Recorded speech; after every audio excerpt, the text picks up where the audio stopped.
하나님의 말씀 마가복음 14장 22절에서부터 31절까지 말씀입니다. 마가복음 14장 22절에서 31절 한 목소리로 읽겠습니다. 22절. 그 뒤 먹을 때에 예수께서 떡을 가지사 축복하시고 떼어 제자들에게 주시며 이르시되 받으라, 이것은 내 몸이니라 하시고 또 잔을 가지사 감사하기도 하시고 그들에게 주시니 다 이를 마시매 이르시되 이것은 많은 사람을 위하여 흘리는 나의 피 곧 언약의 피니라. 진실로 너에게 이르노니 내가 포도나무에서 나는 것을 하나님 나라에서 새 곳으로 마시는 날까지 다시 마시지 아니하리라 하시니라. 이에 그들이 찬미하고 감람산으로 가니라. 예수께서 제자들에게 이르시되 너희가 다 나를 버리리라. 이는 기록된 바 내가 목자를 치리니 양들이 흩어지리라 하였음이니라. 그러나 내가 살아난 후에 너희보다 먼저 갈릴리로 가리라. 베드로가 여짜오되 다 버릴지라도 나는 그리하지 않겠나이다. 예수께서 이르시되 내가 진실로 내게 이르노니 오늘 이 밤 닭이 2번 울기 전에 내가 3번 나를 부인하리라. 베드로가 힘있게 말하되 내가 주와 함께 죽을지언정 주를 부인하지 않겠나이다 하고 모든 제자도 이와 같이 말하니라. 아멘. 예수님의 이름이 임마누엘입니다. 하나님이 우리와 함께 하시다, 그런 뜻입니다. 예수님이 이 땅에 오신 것이 곧 하나님이 우리와 함께 하시겠다는 약속이고, 또 그 약속을 지키시기 위하여 예수님께서는 당신의 모든 것을 내어주신다, 그런 얘기예요. 그래서 요한복음에서는 임마누엘 예수님을 이렇게 증언합니다. 말씀이 육신이 되어 우리 가운데 거하심에 우리가 그의 영광을 보니 아버지의 독생자의 영광이요 은혜와 진리가 충만하더라. 은혜와 진리, 예수 그리스도를 통해서 우리에게 주시고자 하시는 하나님의 선물이라는 거예요. 모든 것을 버리시고 자격 없는 우리에게 자격을 주시기 위하여 모든 것을 내어주신 주님의 그 모든 행동이 은혜이고, 또 그 삶의 결정, 그 삶의 모든 것이 하나님의 진리의 열매라는 거예요. 이보다 더 큰 감격은 없기 때문에 충만이고요. 이 은혜와 진리를 충만하게 하시기 위해서 예수께서 우리를 찾아오셨습니다. 성찬은 그 은혜와 진리를 위해 오신 하나님의 그 사랑의 결정체, 보여주시는 하나님의 그 말씀인 거예요. 예수님께서 얘기하시죠.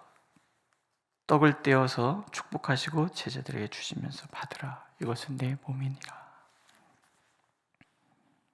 주님의 몸은 우리에게 날마다 살아갈 이유가 되는 거예요. 살아갈 에너지가 되는 거예요. 능력이 되는 거예요. 우리는 예수님의 생명을 날마다 공급받아야지만 살아갈 수 있어요. 한순간도 예수님의 생명이 공급되지 않으면 죽는 거예요. 사흘 굶어 도둑질하지 않을 사람 없다. 그만큼 배고픔은 우리가 참을 수 없는 거예요.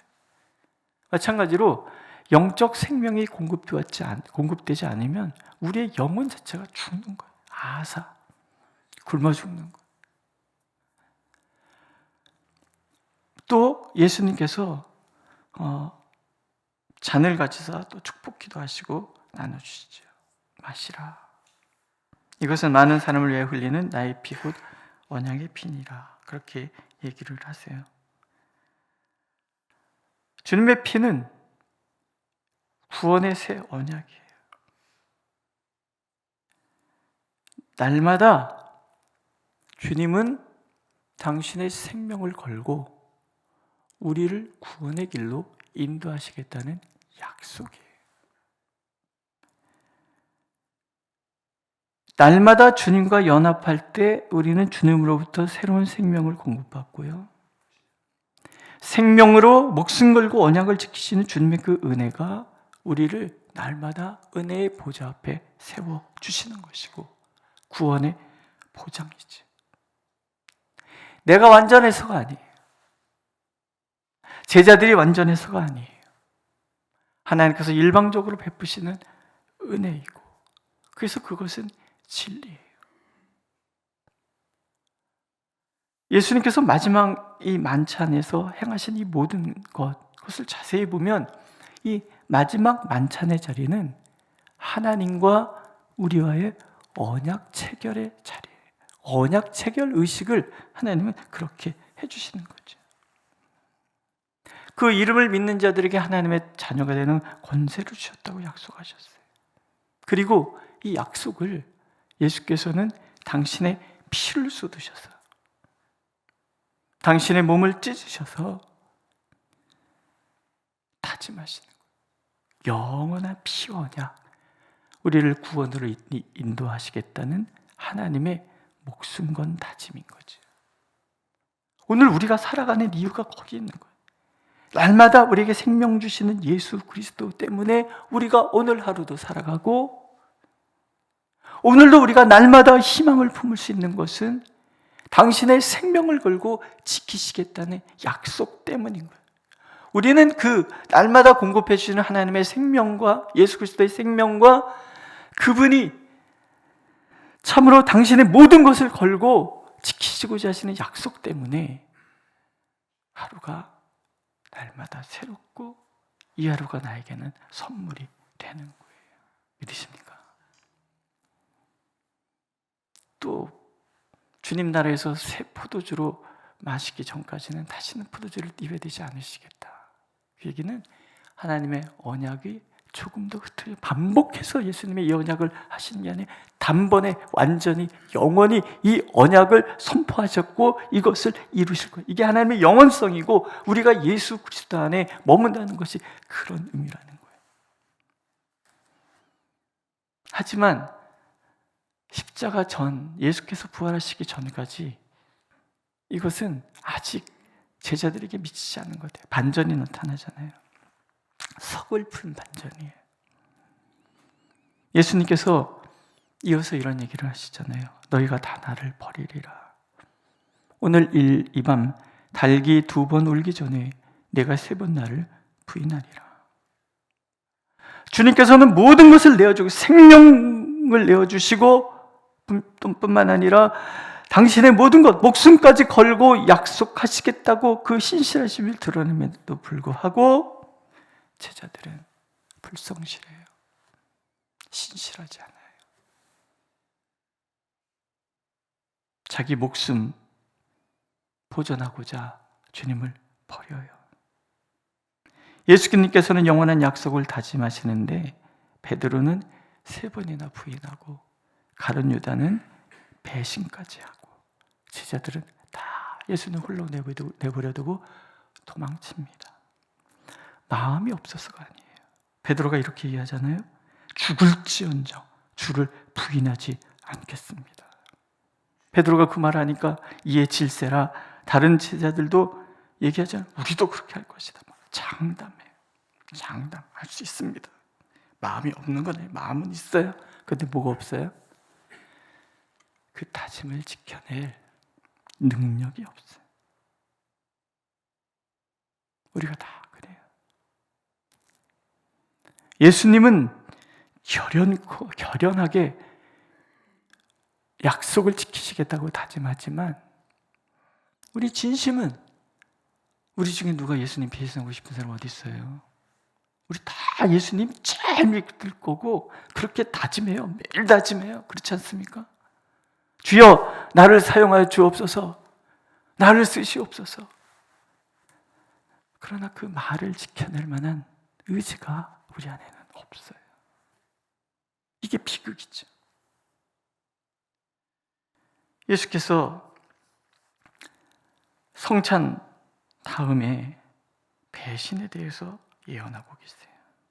모든 것을 내어주시는 주님의 은혜에 이어나오는 이 허접한 지자들의 모습, 결국 우리의 구원도, 우리가 주님 앞에 쓰임받는 것도, 나의 사명의 길, 제자의 길을 다 가는 것도 하나님의 은혜 아니면 할 수도 없다는 것. 우리가 이 길을 마칠 수 있는 유일한 방법은 내 의지가 아니라 하나님께서 목숨 걸고 언약을 지키시겠다는 그 다짐, 그 행동으로 우리는 하나님의 영원한 생명으로 들어갈 수 있다는 거예요. 이 은혜에 대한 강조. 그럼 어떻게 우리는 임마누엘 하신 그 분과 함께 그 은혜 가운데 머물 수 있겠는가? 첫째는요, 하나님의 선하심과 그 선하심에서 나온 그 말씀의 선하심을 믿는 거예요. 예수께서 인용하신 이 말씀은 선지자 스가랴의 예언이잖아요. 스가랴서 13장 7절에 말씀하시는 거예요. 기록된 바 내가 목자를 치리니 양들이 흩어지리라.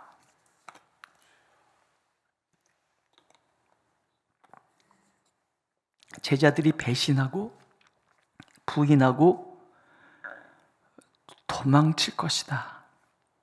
그들의 무기력함과 비겁함이 예언의 성취다라는 얘기는 뭐예요? 하나님은 이미 알고 계셨다라는 거예요.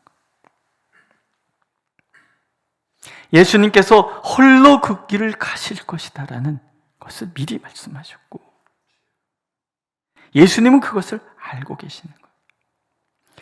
이 길은, 예수님이 걸어가신 그 길은 누구도 의지할 수 없는 길이고 누구도 도와줄 수 없는 길, 십자가의 길, 그 길은 오직 예수께서 홀로 걸어가셔야 될 길이라는 거예요.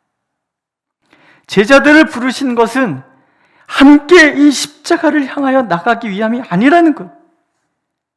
제자들의 도움을 받아서 그 길을 갈 수 있는 것도 아니라는 거예요. 주님이 홀로 걸어가야 하는 그 길 알고 계셨다는 거예요.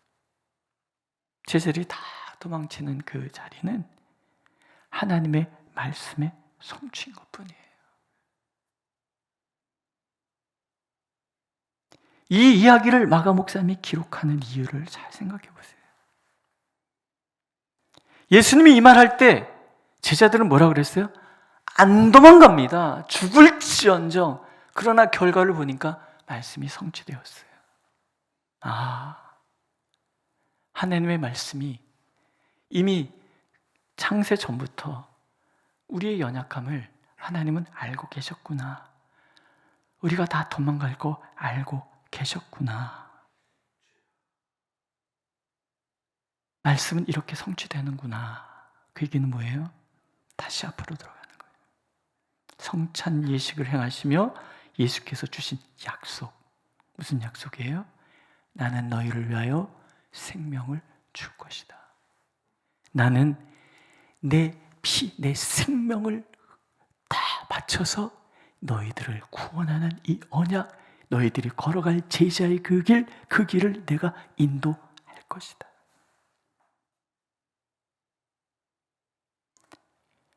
제자들이 배신하여 도망가는 것도 말씀의 성취라면, 성찬 예식에서 마지막 만찬에서 예수님께서 하신 약속 또한 반드시 이루어질 거라는 거예요.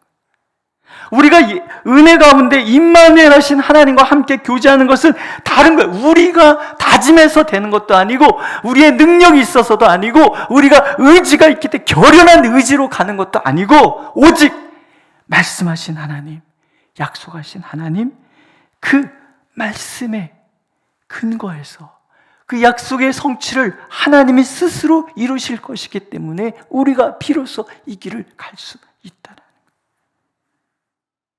우리의 믿음은 내 감정에 의지하지 않습니다. 우리의 믿음은 우리의 의지적인 노력에서 이루어지는 것도 아니라는 거예요.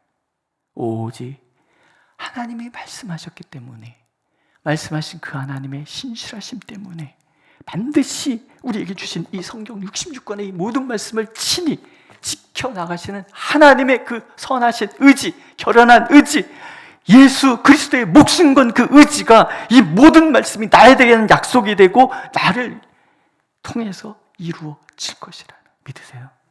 이게 믿음인 거예요. 우리의 감정, 어느 날은 뜨거웠지만 어느 날은 칵 식는 게 우리의 감정인 거예요. 우리의 의지, 어느 날은 결연하게 다짐할지 모르지만 어느 날은 언제 내가 믿음이 있었나 싶을 정도로 확 무너지는 것이 우리라는 거예요. 예수님은 말씀하시는 거예요. 내가 살아난 후에 너희보다 먼저 갈릴리로 가리라. 아시는 거예요. 이들이 다 도망갈 거. 그렇지만 다시 시작하신다는 거예요. 우리는요, 의지도 약하고 몸도 약하고 제한적인 삶을 살기 때문에 언제나 실패할 수 있어요. 예수를 믿는다는 것은요, 실패를 안 하는 삶이 아니라 날마다 실패하는 삶을 사는 거고요. 날마다 실패하는데 날마다 찾아오셔서 일으켜주시는 주님을 경험하는 것이 믿음의 자리예요.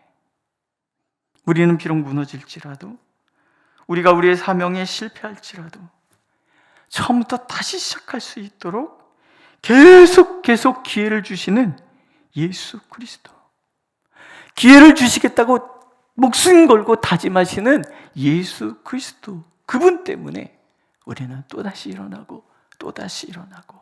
그래서 신앙은요, 실패하는 거예요. 안 하려고 발버둥 칠 것이 아니라 실패하며 할 때 다시 일어나기 위해서 우리는 신앙생활을 하는 거예요. 내가 다시 살아난 후에. 그게 부활신앙이에요. 십자가는 분명 죽음이고 고통이고 단절이잖아요. 그러나 십자가는 우리의 모든 연약함이 거기에 함께 죽는 자리이기도 하다라는 거예요. 내가 그리스도와 함께 십자가에 못 박혔나니 그런즉 이제는 내가 사는 것이 아니요 오직 내 안에 예수 그리스도께서 사시는 것이에요. 십자가에서 우리의 옛자는 완전히 죽어버리고 예수 그리스도의 부활 안에서 우리는 새로운 자아로 거듭나는 거예요. 그래서 부활은 새로운 시작이고 중단 없는 전진이고 회복이고 일어섬. 그래서 부활은 날마다 우리에게 희망이 돼요. 무너져도 다시 일어날 수 있는 희망. 부활과 연합한 우리는 그렇게 날마다 새 생명으로 다시 일어나요. 죽음은 결코 생명의 하나님을 막아설 수 없다, 하나님의 선언하셨기 때문에 무기력함이 결코 주님의 의지를 이길 수 없다는 하나님의 다짐이 부활이라는 거예요. 우리는 그래서 다시 일어나는 거예요. 어떤 장애도 우리를 막아설 수 없고요, 어떤 연약함도 주님 주신 사명의 길을 방해할 수가 없어요. 우리 안에는 늘 비겁함이 있고 늘 도망치려고 하는 그런 마음이 있지만 결코 우리를 실패자로 만들지 않으시는 하나님의 신실하심이 우리의 무능력 속에 뛰어드셨기 때문에, 우리의 그 비겁함 속에 뛰어들었기 때문에 우리는 결코 실패자가 되지 않아요. 다시 일어나고 다시 일어나고. 그래서 갈릴리는 희망인 거예요. 내가 다시 살아난 후에 갈릴리로 가리라. 처음부터 다시. 그렇게 예수님은 제자들을 일으켜 주실 것이고, 부활하신 예수님과 연합한 제자들은 우리가 알다시피 참으로 놀라운 하나님 나라의 일꾼이 되었단 말이죠. 오늘도 하나님 우리의 연약함을 알고 계세요. 그럼 방법은 하나죠. 날마다 나의 연약함을 인정하고 사는 거예요. 내가 주와 함께 죽을지언정 주님을 부인하지 않겠나이다던 베드로의 고백이 왜 실패했어요? 주어가 뭐예요? 내가. 우리의 모든 행동, 결심의 근거가 내가 되면 우리는 실패해요. 베드로는 어떤 말씀도 근거하지 않잖아요. 기도를 통해서 하나님의 뜻을 알기 때문에 이런 말을 한 것도 아니에요. 하나님의 선하심을 알지도 못하고 믿지도 못하면서 하는 이런 다짐들, 기도 없이 내뱉는 그 어떤 결심들, 약속에 근거하지 않는 다짐은 진심은 담았을지라도 무기력한 거예요. 우리가 하나님께 있지 않고 자신에게 있기 때문에 무기력한 거예요. 그래서 두려움 앞에서 도망가고 욕망 앞에서 무너지는 거예요. 실패 이유죠. 우리는 인정해야 돼요. 예수 그리스도 아니면 아무것도 할 수 없다는 것을 인정해야 되는 거예요. 그분이 공급해 주시는 힘, 그분이 주신 약속 아니면 한순간도 살아갈 수 없다는 것, 그분이 오늘도 나에게 생명 주셔서 오늘 하루를 지내고, 그분이 오늘도 목숨 걸고 약속을 지키시기 때문에 우리가 오늘도 은혜의 보좌 앞에 선다는 것을 날마다 기억하는 거예요. 내 감정 믿을 게 못하지요. 내 의지도 믿을 게 못하는 거예요. 누가 뭔 말을 했다고 그것이 다 이루어지는 것도 아니고, 오직 하나님께서, 예수 그리스도께서 우리에게 주신 약속 때문에 우리는 다시 오늘도 일어서는 거죠. 다시 시작할 수 있는 거죠. 임마누엘은 그런 거예요. 늘 실패하는 우리를 다시 일으켜 주시고, 자격 없는 우리를 기어코 하나님의 은혜의 보좌 앞에 세우시려는 예수 그리스도의 다짐, 그 결단, 그 십자가, 그것만이 임마누엘 하나님의 은혜 가운데 충만히 머무는 비결임을 하나님은 오늘 저와 여러분들이 알기를 원하십니다. 기도하겠습니다. 주님이 약속하셨기 때문에, 주님이 우리에게 생명 주시기 때문에 주님이 기어코 우리를 은혜의 보좌 앞에 세우실 것이기 때문에 오늘도 우리는 주님의 은혜와 진리로 충만할 수 있습니다. 주님이 주신 이 사명의 길, 제자의 길을 걸어갈 수 있습니다. 비바람이 몰아치고 하나님 파도가 나를 집어삼키려고 덤벼들어도 주님이 우리와 함께 하신다면 모든 것을 이겨낼 수 있음을 믿기에 오늘도 주님을 바라보오니 부활하신 예수 그리스도시여, 오늘도 우리의 생명과 연합하여 주셔서 오늘도 우리가 사명의 길, 제자의 길을 기꺼이 걸어갈 수 있도록 인도하여 주옵소서. 우리 홀로 내버려두면 우리 연약한 의지로는 결코 갈 수 없는 길임을 믿기에 주님께 구하오니 오늘도 우리를 붙들어 주시고 인도하여 주옵소서. 예수님의 이름으로 기도드렸습니다. 아멘. 하늘에 계신 우리 아버지, 아버지의 이름을 거룩하게 하시며 아버지의 나라가 오게 하시며 아버지의 뜻이 하늘에서와 같이 땅에서도 이루어지게 하소서. 오늘 우리에게 일용할 양식을 주시고 우리가 우리에게 잘못한 사람을 용서해 준 것 같이 우리 죄를 용서하여 주시고 우리를 시험에 빠지지 않게 하시고 악에서 구하소서. 나라와 권능과 영광이 영원히 아버지의 것입니다. 아멘.